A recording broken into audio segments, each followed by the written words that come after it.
ये आज तक रेडियो है।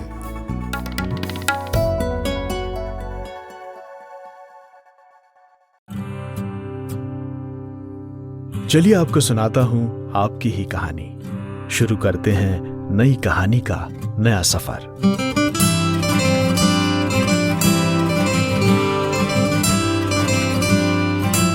स्टोरी बॉक्स विद जमशेद कमर सिद्दीकी। दोस्तों, आज मैं आपको सुना रहा हूं कहानी फांसी या उम्र कैद का दूसरा और आखिरी हिस्सा। इस कहानी के पहले हिस्से में हमने सुना कि शेयर मार्केट ट्रेडिंग का एक बहुत बड़ा कारोबारी, जो इत्तेफाक से साइकोलॉजिस्ट भी है और उसने कई किताबें लिखी हैं साइकोलॉजी की, वो अपने घर में परेशान टहल रहा है और याद कर रहा है 15 साल पहले की वो रात जब अपनी ही दी पार्टी में उसने एक लड़के से शर्त लगाई थी। वो उस रात को याद करता है जब पार्टी में वो एक 7वीं पास लड़के अशर से मिला था, जहां एक बहस शुरू हुई थी कि किसी के गुनाह के लिए उसे फांसी की सजा देना चाहिए या सिर्फ उम्र कैद की सजा होनी चाहिए। चर्चा बहस में बदल जाती है और फिर जोश में आकर उस आदमी ने अशर से एक शर्त लगाई कि उम्र कैद को सपोर्ट करने के लिए क्या वो खुद 15 साल तक एक कमरे में बंद रह सकता है। अगर रह सकता है तो वो उसे यानी अशर को 10 करोड़ रुपए देगा। शर्त का एक हिस्सा यह भी है कि अशर बिजनेसमैन के घर के बेसमेंट में एक कमरे में बंद रहेगा, लेकिन कमरे की 2 चाबियां होंगी जो दोनों के पास रहेंगी, यानी अशर जब चाहे इस शर्त को छोड़कर बाहर आ सकता है। तो पहला दिन शुरू होता है और अशर कमरे में बंद हो जाता है। फिर कुछ दिन गुजर जाते हैं और फिर एक रोज कमरे से उसके चीखने की आवाज आती है। कारोबारी सोचता है कि हो सकता है कि अशर अकेले बैठे बैठे उस कमरे में अपना दिमागी तवाजुन खो बैठा हो। वो अपनी चाबी लेकर बेसमेंट वाले जेल में जाने के लिए तैयारी करता है, पर तभी उसे कुछ ख्याल आता है और वो अपनी रिवॉल्वर साथ ले लेता है। अब सुनते हैं कहानी का दूसरा और आखिरी हिस्सा।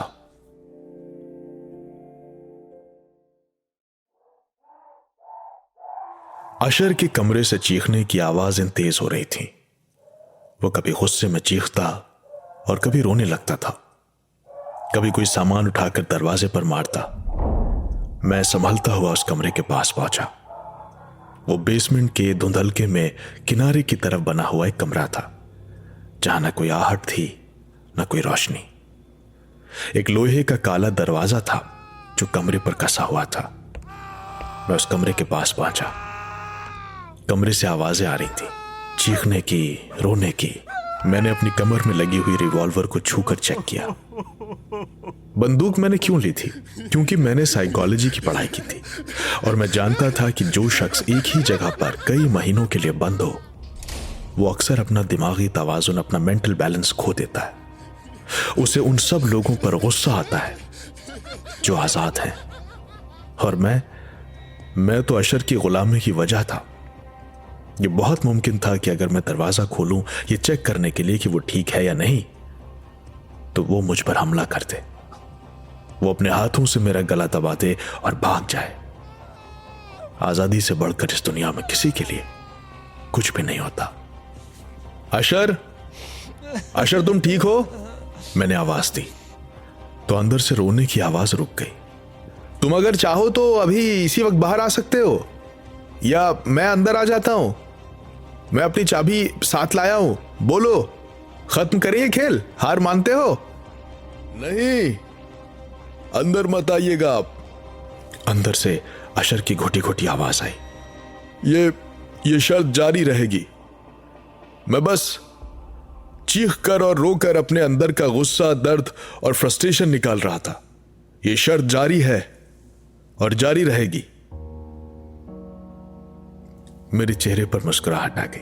हालांकि मुझे हैरानी हुई कि एक 7वीं पास आदमी ह्यूमन साइकोलॉजी की इतनी बारीक बात कैसे जानता है कि किसी जगह पर कैद होने पर आप जोर जोर से चीख कर और रोकर अपना मेंटल बैलेंस ठीक रख सकते हैं। ठीक है, जैसा तुम चाहो। मैं तो बस देखने आया था कि तुम्हें कुछ हो तो नहीं गया। नहीं, मैं ठीक हूं। ठीक है, फिर अपना ख्याल रखना। मैं नहीं चाहता हूं कि तुम मर जाओ। जिंदगी 10 करोड़ से बहुत कीमती होती है दोस्त। हमारी तो नहीं होती सर, अंदर से अशर ने कहा। एक औसत आम इंसान की जिंदगी 10 करोड़ की नहीं होती। लोग पूरी जिंदगी घिस जाते हैं, तब भी करोड़ नहीं देख पाते। वैसे मुझे पता है कि मैं कर लूंगा, बस दिक्कत यह है कि ये जगह बहुत बोरिंग है और करने के लिए कुछ है नहीं। किताबें पढ़ोगे? मैंने अपने पीछे खड़े नौकरों पर रौब डालने के लिए कहा कि वो समझें कि मैं कितना नर्म दिल आदमी हूं और पढ़ाई लिखाई के लिए मेरे जहन में कितनी अहमियत है। किताबें पढ़ो, मैं अपनी कुछ किताबें भिजवा दूंगा तुम्हें अंदर। तुम्हें और चाहिए तो और ले लेना। अशर ने कुछ नहीं कहा। मैं वापस लौट आया और वो दिन खत्म हो गया। पर इस दिन मैंने एक भूल कर दी थी, और वो भूल थी उस 7वीं पास अशर को किताबों की तरफ जाने का रास्ता दिखाना। उस दिन के बाद अशर ने पहली बार ढंग से किताबें पढ़नी शुरू की और उसे मजा आया। हालांकि वो अटक अटक कर पढ़ता था, पर उसने अगले 7 दिनों में वो किताब पूरी कर ली और बहुत ही इत्मीनान से पढ़ी, किताब में लिखे एक एक लफ्ज का मतलब समझते हुए।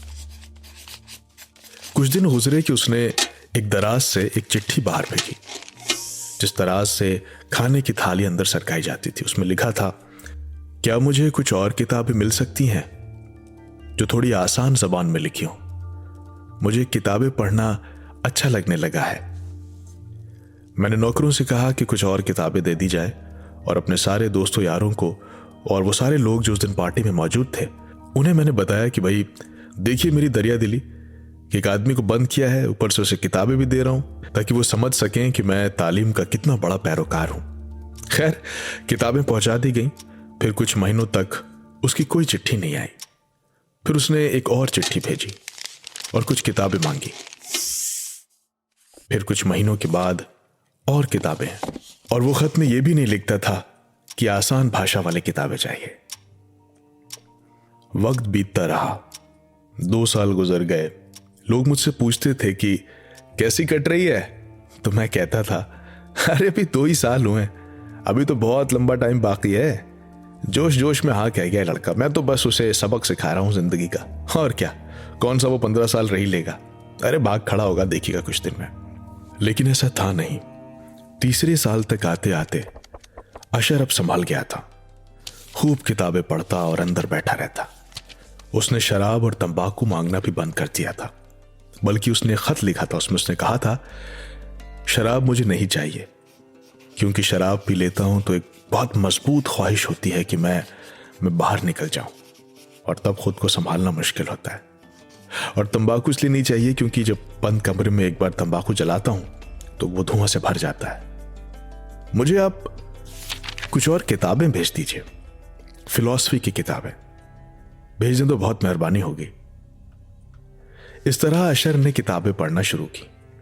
वो कभी फिलॉसफी की किताबें मांगता, कभी लिटरेचर की, कभी किसी अलग भाषा की बेसिक किताबें, कभी साइंस की किताब, और इस तरह 7-8 साल गुजर गए। पर वो किताबें पढ़ता रहा। फिर उसने इतिहास पढ़ना शुरू किया और कई सालों तक इतिहास की किताबें पढ़ता रहा। बीच बीच में वो पढ़ी हुई किताबें थाली वाले रास्ते से बाहर सरका देता था, क्योंकि उसने इतनी किताबें पढ़नी शुरू कर दी थी कि अगर वो उस कमरे में रखता तो जगह नहीं बचती। वक्त बीतता गया। 8 से 10 साल हुए, 11 साल हुए, 12, 13, 14। वो किताबें पढ़ता रहा। उसके पास बस एक ही काम था, किताबें पढ़ना। 14 साल गुजर गए और किताबें पढ़ते पढ़ते वो अब एक गजब का इंटेलेक्चुअल बन गया था, जिसे कई भाषाएं आती थी, जो दर्शन शास्त्र का एक्सपर्ट था, जिसने लिटरेचर को चार्ट रखा था, मॉडर्न पोएट्स, पुराने राइटर्स, साइंटिस्ट के जर्नल, राजनीति शास्त्र की किताबें और पता नहीं क्या क्या। और 15 साल आते आते वो बिल्कुल बदल गया था। और सिर्फ वही नहीं, 15 साल आते आते मेरी जिंदगी भी बदल गई थी। जब मैंने ये शर्त लगाई थी तब मैं एक बड़ा बिजनेसमैन हुआ करता था, पर अब मैं एक औसत कारोबारी बनकर रह गया था, क्योंकि इस बीच मैंने अपना सारा पैसा शेयर बाजार में लगाया था और वो इत्तेफाक से डूब गया। मेरे पास अब कुछ नहीं बचा था सिवाय इस घर के, जहां सोफे पर बैठा सिगरेट जलाकर मैं ये पूरी कहानी याद कर रहा था। उफ, अरे उंगली जल गई। अचानक मेरी उंगली में जलन महसूस हुई तो मैंने उन पुरानी यादों से लौट आया। मैं अपना गाउन पहने दूसरी मंजिल के उस कमरे में सोफे पर बैठा था। मैंने सिगरेट को देखा जो मेरी उंगलियों के बीच दबी थी, वो राख में बदल गई थी। मैंने उसे सावधानी से आश्रय में रखा और फिर कमरे में चलने लगा। आज की रात उस शर्त की आखिरी रात थी। कल शाम 6 बजे अशर को उस कमरे में गए पूरे 15 साल हो जाएंगे और मैं कल शाम को वो शर्त हार जाऊंगा। पर कहां से दूंगा उसे 10 करोड़ रुपए? मैं तो अपनी सारी दौलत शेयर मार्केट में हार गया था। ले देकर इस घर के अलावा कुछ नहीं बचा है मेरे पास। यह भी 2 करोड़ का नहीं होगा। कहीं ऐसा ना हो कि एग्रीमेंट की बुनियाद पर अशर कोर्ट में यह कहे कि फिलहाल यह मकान उसके नाम कर दिया जाए, लेकिन कागजों के हिसाब से तो कोर्ट उसकी बात मान भी लेगा और मैं सड़कों पर आ जाऊंगा। उफ, क्या करूं? मुझे कुछ समझ नहीं आ रहा था और तभी मेरे जहन में कुछ चमका और मैंने सोचा कि क्यों ना वो किया जाए जिससे यह पूरा बखेड़ा ही खत्म हो जाए। क्यों ना अशर को खत्म कर दिया जाए। मुझे याद आया कि शर्त शुरू होने के कुछ महीनों के बाद जब एक रात अशर चीख चिल्ला रहा था तो मैं एक बार अपनी रिवॉल्वर कमर में दबाकर उसके पास गया था कि कहीं वो मुझ पर हमला ना कर दे। और उसी दिन मैं उसे किताबों की नसीहत देकर चला आया था। उसी वक्त उसे खत्म कर देना चाहिए था। उस बात को अब 15 साल गुजर गए, पर कोई नहीं, जो तब नहीं किया वो अब करूंगा। सोचते हुए मैंने घड़ी की तरफ देखा और रात होने का इंतजार किया। रात को 3 बजे मैं चुपचाप अपने बिस्तर से उठा, लॉन्ग कोट पहना, चेहरा ढका ताकि कैमरे में ना आए। फिर अपनी अलमारी से बंदूक निकाली और वो चाबी भी, और अशर के कत्ल के इरादे से मैं बेसमेंट के उस कमरे की तरफ चला गया। बेसमेंट में अंधेरा था, कोई नौकर नहीं था। मैं उस दरवाजे के पास पहुंचा और अपनी चाबी से अशर का दरवाजा खोला। दरवाजे के ताले में जंग लग गया था, कुछ मुश्किल से खुला, पर एक आहट के साथ खुल गया।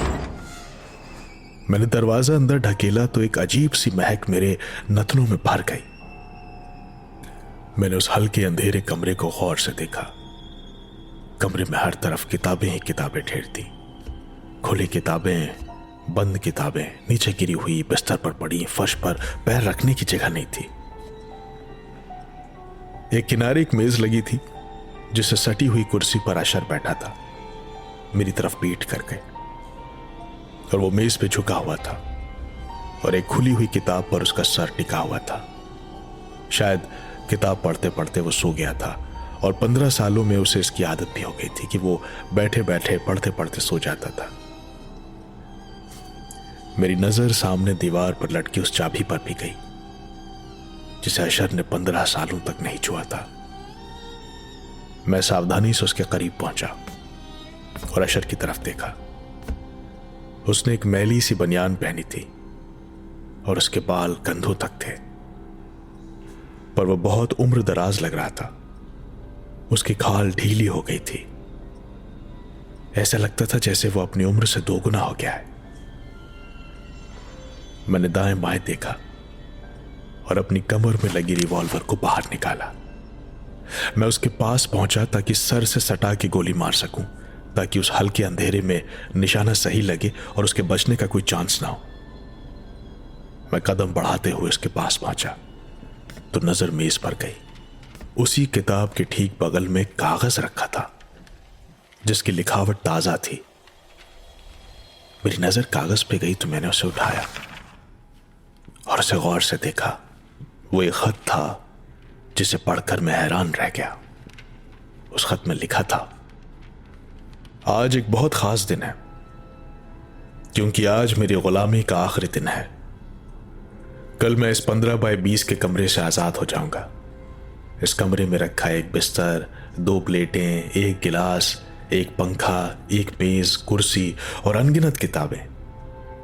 कल मैं इन सब से दूर हो जाऊंगा। ये रात आखिरी है और परसों का सूरज मेरी आजादी का गवाह होगा। पर इससे पहले कि मैं इस कमरे को छोड़कर जाऊं, मुझे आप सब से, जो मेरे बारे में सोचते होंगे, जो मेरे बारे में जानते हैं या शायद आगे कभी जानेंगे, उन सब से कुछ कहना चाहता हूं जो बहुत जरूरी है। मुझे मालूम है कि आप लोग मुझ पर तरस खाते होंगे कि मैं इतने सालों से एक कमरे में कैद हूं, पर सच बताऊं, मैं कैद नहीं हूं।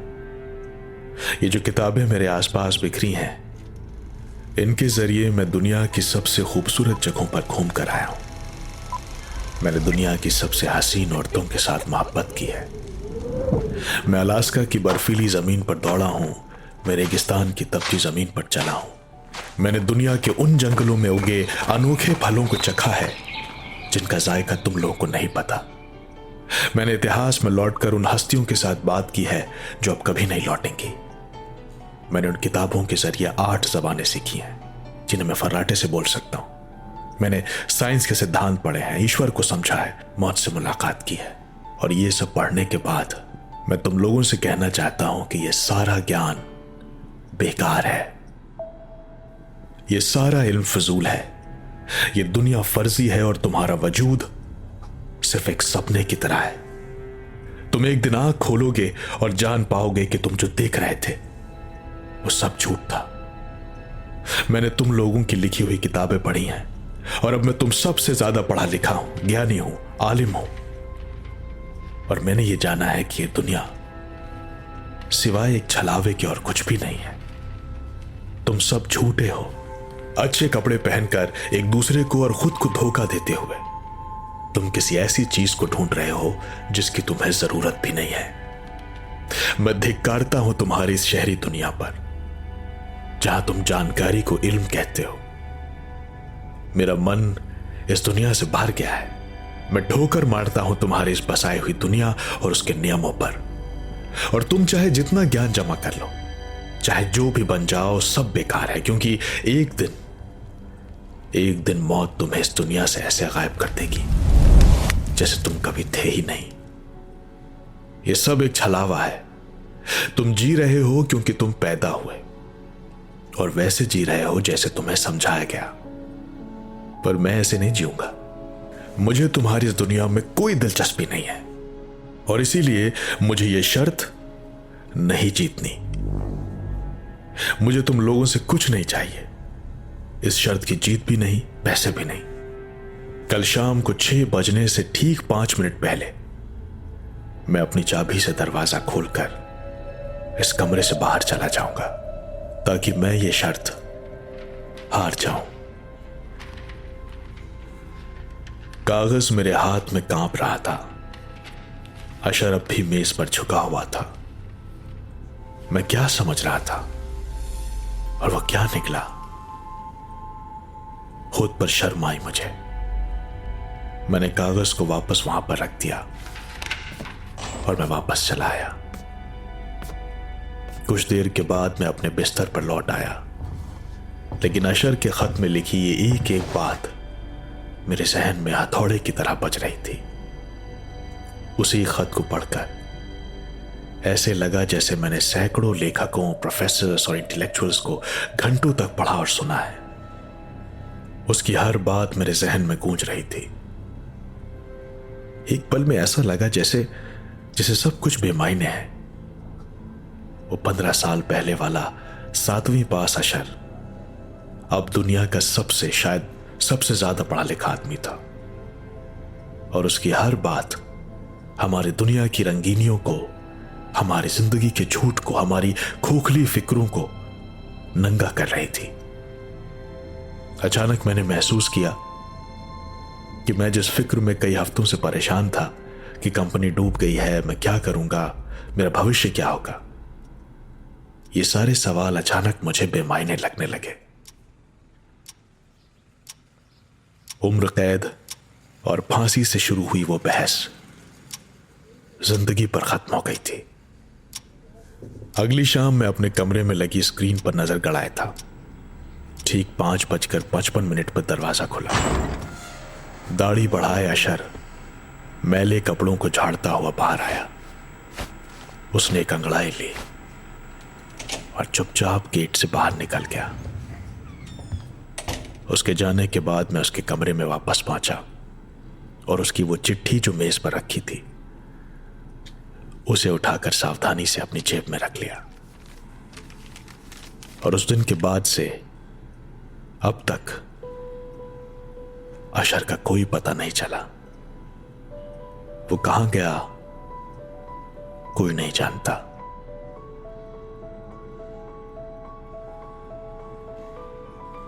तो दोस्तों, ये था फांसी या उम्र कैद का दूसरा और आखिरी हिस्सा। उम्मीद है ये कहानी आपको अच्छी लगी होगी।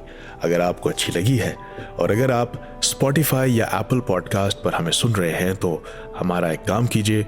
एक तो हमारे शो को फॉलो कर लीजिए और दूसरा एक इंपॉर्टेंट काम यह है कि जहां पर शो का नाम है यानी स्टोरी बॉक्स में जमशेद लिखा हुआ है उसके नीचे आप देखें एक स्टार होगा, उस स्टार को आप दबा दें। आप ऐसा करेंगे तो ये कहानी और लोगों तक जाएगी और हमें खुशी होगी। तो इस कहानी का साउंड डिजाइन किया है नितिन रावत ने। अगले एपिसोड में आपसे फिर मुलाकात करूंगा एक नई कहानी के साथ। मेरा नाम है जमशेद कमर सिद्दीकी। दुआओं में याद रखिएगा।